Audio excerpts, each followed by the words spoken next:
Apreciadas amigas y amigos, hoy en este programa vamos a desarrollar uno de los servicios definidos en la Dirección de Tierras, Bosques y Aguas, creada en abril de 1937, que como hemos señalado eran temas inéditos dentro de la administración pública. Me refiero a los bosques y a la política forestal que se iba a derivar de esa dependencia. Digamos que los bosques naturales han sido el soporte de la civilización al proveer la materia prima energética para la cotidianidad, la cocción diaria de los alimentos, la calefacción en los climas templados, el uso industrial para las edificaciones de toda naturaleza y por supuesto el artesanal, las carpinterías. El Salvador pues es el hijo terrenal de un carpintero. Además, el progresivo uso de los suelos boscosos para desarrollar los sustentos de la vida, la agricultura y el pastoreo, lo cual ha sido pues una constante histórica durante miles de años. En una síntesis muy apretada, podemos aseverar que la humanidad ha usado los bosques sin mucha atención a su renovación, sino a su uso mediante tala y el arrastre. Esa ha sido la norma por miles de años. Fíjense que quizás no fue sino con el desarrollo de los hidrocarburos en el siglo XX que empezó una sustitución de la leña como combustible doméstico.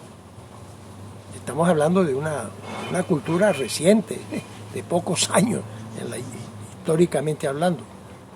El querosén primero y el gas doméstico después es una consecuencia del desarrollo de la industria derivada del petróleo que, como sabemos, transformará la economía mundial. De modo que el desarrollo del conocimiento científico ordenado y estructurado en la cultura occidental de esta temática forestal que estamos narrando es de reciente data.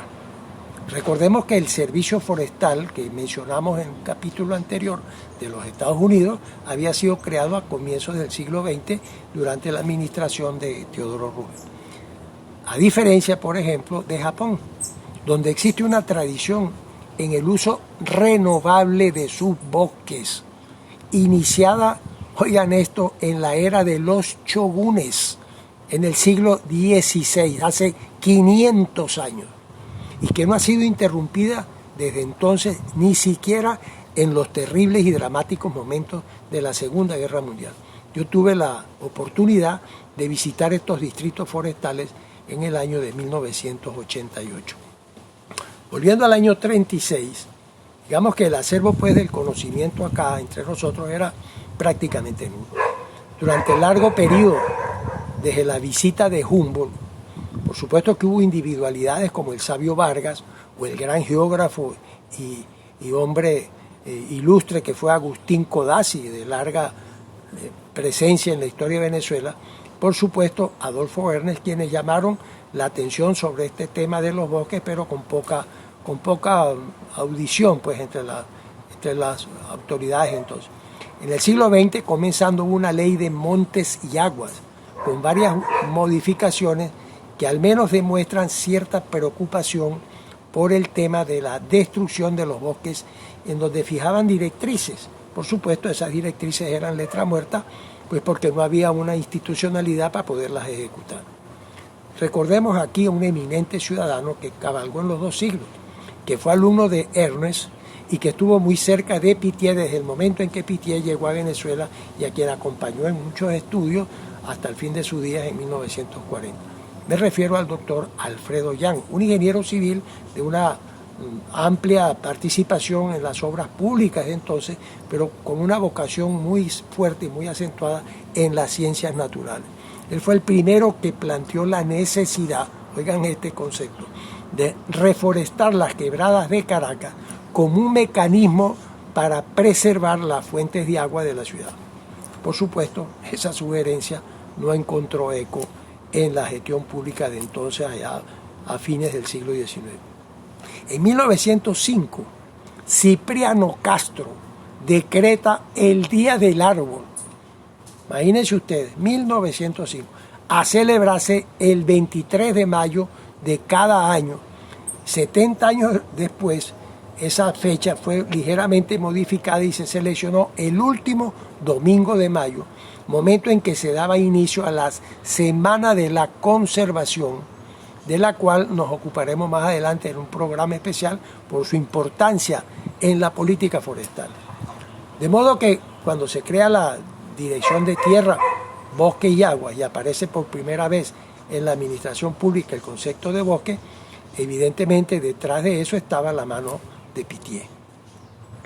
De manera, dentro de ese cuadro, digamos, de arrase prevaleciente en el país, arrancó sus funciones esta dirección, cuya línea de trabajo típicamente inicial pues fue al estilo de Pittier, con la necesidad de educar y de formar gente con el rigor académico necesario y educar formalmente en los mejores centros.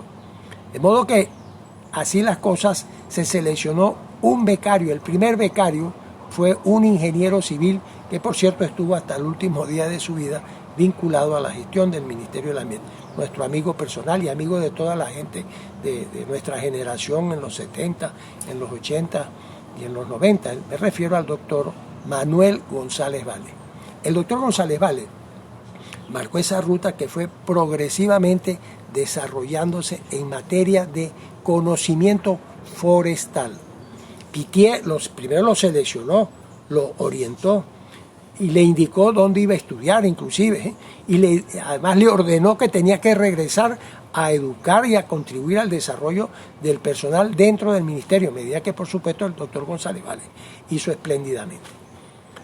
Eso permitió disponer a partir de 1942 de personal capacitado cuando se creó la Escuela de Capacitación Forestal en el Junquito, la Escuela de Peritos Forestales, la primera en su clase en América Latina. Otra vez pioneros en algo, en temas de la conservación ambiental. El doctor González Vale, como buen alumno de Pittier, tenía una concepción muy estricta de la enseñanza. Había que aprender primero en la práctica, desarrollar conocimiento en el campo, actuando, llenándose las manos de tierra, como me dijeron en una ocasión, sonreído.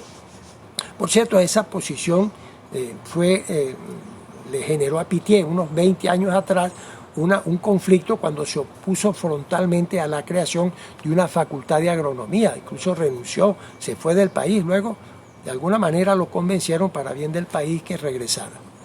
De modo que esas iniciativas que estamos señalando condujeron a la creación en 1948 de la Escuela de Ingeniería Forestal dentro de la Facultad de Ingeniería de la Universidad de los Andes, que posteriormente se convertiría en Facultad de Ciencias Forestales en 1952, como se le conoce actualmente.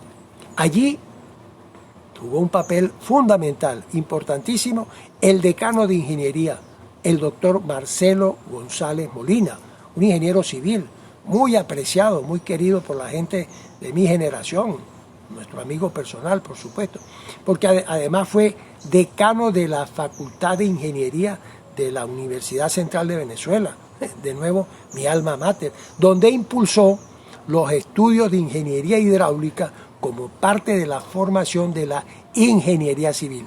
En esa disciplina, en esa especialidad, pues me formé yo como ingeniero civil. Marcelo tiene pues el honor de haberle dado forma académica a dos disciplinas fundamentales de la gestión ambiental: la ingeniería forestal y la ingeniería hidráulica, como hemos señalado.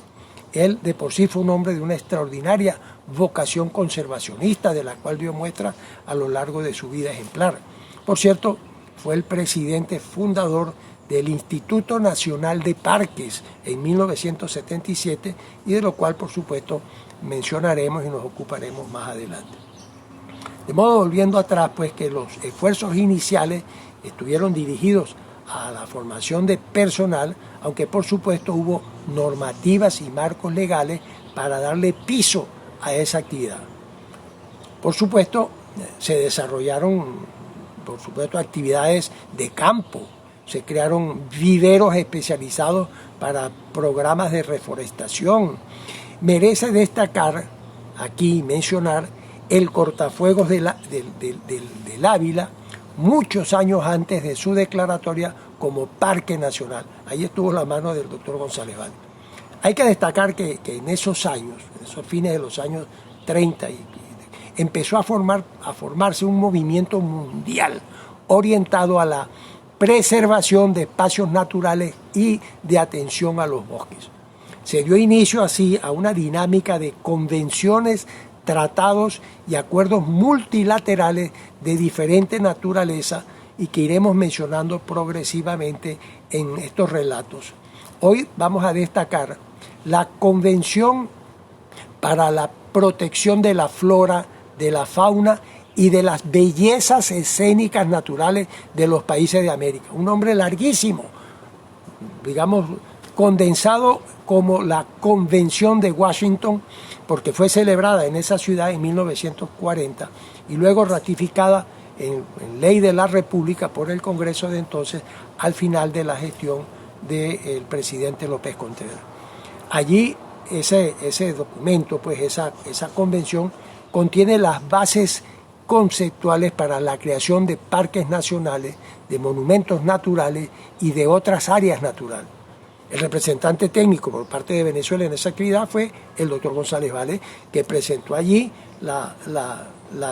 vamos a decir, la declaratoria del Parque Nacional Rancho Grande como un acto pionero en América Latina en este tema. Mencionemos que este distinguido profesional fue además secretario ejecutivo del Colegio de Ingenieros de Venezuela por más de 20 años, casi 20 años, cuando se incorporó al Ministerio de Obras Públicas y participó en la creación del Ministerio del Ambiente. Este caballero pues lo recordamos con muchísimo cariño. En los próximos programas expondremos los logros y concreciones que el resultado de ese esfuerzo educacional empezó a tener en Venezuela ya a partir de los años 50 y que se amplió masivamente a partir del año 60. Por supuesto, nos tendremos que referir a la grave situación existente en el sur del Orinoco, donde se lleva a cabo la más absoluta e irracional política destructiva y de arrase cuyas consecuencias son devastadoras para el país. Muchas gracias de nuevo por su amable atención.